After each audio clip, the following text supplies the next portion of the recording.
Okay, so today's video is going to be a little more laid back, and I'm going to actually just focus purely on a case study. And the case study is for here in this facility.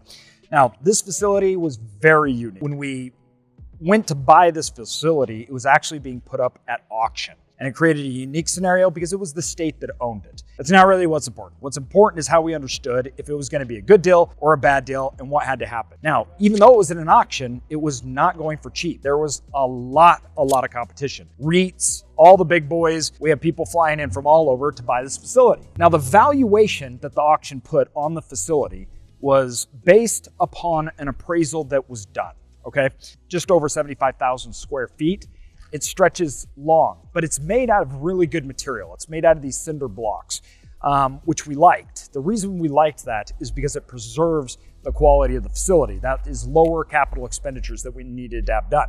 But because it was actually owned by the state, they did nothing to this facility. The office was teeny, it was all screwed up. It looked really bad. Overall, the buildings looked just like this. They were fine, they were perfect because of the cinder block. That's a huge advantage for us as buyers because of that capital expenditure. When you're dealing with roofs, sidings, doors, all that stuff that can go wrong, that stuff adds up really quickly. But the office, we knew we had to redo because it was really bad. I'll show you what we did in there in just a minute, but let me go over some numbers. So 75,000 square feet. When it went to auction, when it was going to sell 97% occupancy, the revenue was roughly $23,000 a month. So they were doing about $23,000 a month on that 75,000 square feet. They had an appraisal done, and the appraisal put this facility at right around $3.5 million. This is where we gained an advantage. We knew that didn't make any sense. It may have made sense based upon the revenue at the time and the expenditures plus the cap rate, but it was so out of whack with the whole entire rest of the market. It had been neglected. It didn't reflect what we believed was its intrinsic value. I talk about this a lot, the money on the table. And when we look at the money on the table, we're talking about the spread between the market and existing. So what's happening at that facility versus what's actually going on in the market. And that spread is the money on the table. All right, when I looked at that, we said, we're gonna go get our own appraisal done. Fine. I'll do it myself. So we paid for our own appraisal to get done. We worked with a bank, and that appraisal came back much higher. Appraisal came back at like $5 million. And we even thought that was low. It worked. We went to the auction. There were major REITs there. They were all bidding on it. We were the only people that had analyzed the revenue potential, the spread, and had our own bank and appraisal look at that and underwrite it off there. That meant we came with financing based upon a valuation that nobody else had. Upon acquiring this facility, we won it at auction at 4.8, over $1 million more than appraised. A lot of people thought that was crazy. They thought that we way overpaid for the facility. And this is when we gotta do our thing. We gotta come in, we gotta readjust rates, we gotta clean up the place, we gotta kick out the bad tenants, the non-payments, figure out delinquencies. We started doing a lot of marketing, bringing in good people. It was rough for the first while. We upped rates on average 65%. Our manager, bless her heart, we promoted her. That was a really rough few months for her. But we only lost 10% in occupancy, maybe 15%, but we upped it right away. Within 3 months, we had already added on millions to the valuation of this asset. Most of that was done through operational needs. It was not done through capital expenditure needs. I'll show you the only capital expenditures we did. But at the end of that, we're roughly sitting, this was 3-4 years ago, and most of all our upside in this facility came within the first little bit, but we increased over 67% a few months and then kept tearing it up from there. With that, today our revenue is over $40,000 a month, which puts this facility at a value of over $9 million from what we bought it at $5 million. So we doubled its value. I'd say 40% of that came within the first year. That's a huge upside by identifying that operational need and identifying what could happen. And that's really what we focus on. We focus on what is the market doing and where are the inefficiencies in the market. We barely actually won the bid. I wasn't even expecting to because we didn't think we would be outbid. because we thought, of course, everybody's going to pay a lot more for this asset. The quality is outstanding and the revenue potential was incredible. But that's actually pretty normal to what we do.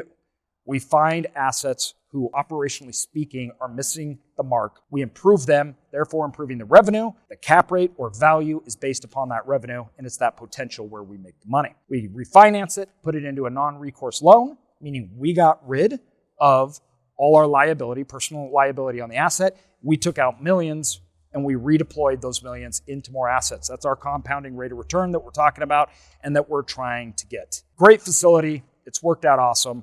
Took care of a lot of different things operationally thinking, but let's go to the office. I want to kind of show you what we did there. All right, so when we first acquired this facility, the office was teeny. It was right kind of along this side here. They had a desk that sat up. Our manager sat right here, and everything was destroyed. It was ugly. There wasn't a place for anybody to sit, and she had this weird table and a piece of plywood she set on the ground for her chair. It was in really bad shape. So this is where we want to show the customer our value add, right? This is where we are presenting our value to the customers. They come in here, they sit here, and if we're not showing well, they don't want to buy. It represents who we are. So we put around $200,000 in. We expanded the office. We pushed it all the way back. We tried to make it open, inviting, comfortable for people when they come in and express who we are as a company and the quality that we bring. We want it to be a safe environment that they feel comfortable in, that they know that working with us, they're going to get good customer service, have a quality product. Another thing that we want to do is we want a showroom for products, services, and opportunity to have a discussion with those people as they come into the facility. We offer things like popcorn and water just to try to make their move, because a lot of times they're moving a lot of stuff. It's hot. They may have kids. We try to make it a little more comfortable. And that goes a long way with customers, especially in a product type like storage that most people don't deliver anything to serve that need. All right, so the takeaways from this case study are the fundamentals that we talk about all the time. Even though we were competing with way bigger companies, all of them were bigger than us at the time. Most of them still are. They had way more resources, but they didn't get the valuation right. And two things that they didn't do. I think they underestimated the overall revenue potential, not understanding that for the area, the top line of those rental rates were much higher because this area had been depressed because of this owner. So we knew immediately what the market would handle. They didn't have a good grasp on that. The occupancy at everything around this facility was already 100% occupied, and rates were obtained at a much higher rate. So we knew that there was massive demand that wasn't being served. Another thing that wasn't taken into account was the financing portion. We worked with our own bank and we got our own appraisal based upon our underwriting. We worked together with the bank. They were our partner. We showed them what was happening, exactly what we were going to do, how we were going to do it. Then we asked the appraiser to appraise it based upon market standards. Sure enough, it worked amazing. We assumed everybody else would do that, but they didn't. Second thing I want you to take away is the presentation. One of the major downfalls with this facility was the presentation. It didn't take a lot on such a large asset to completely change the value proposition to the customer. 63% of all the customers that will rent from you or make that decision are women. It needs to be safe. It needs to be inviting. Why are they renting from you?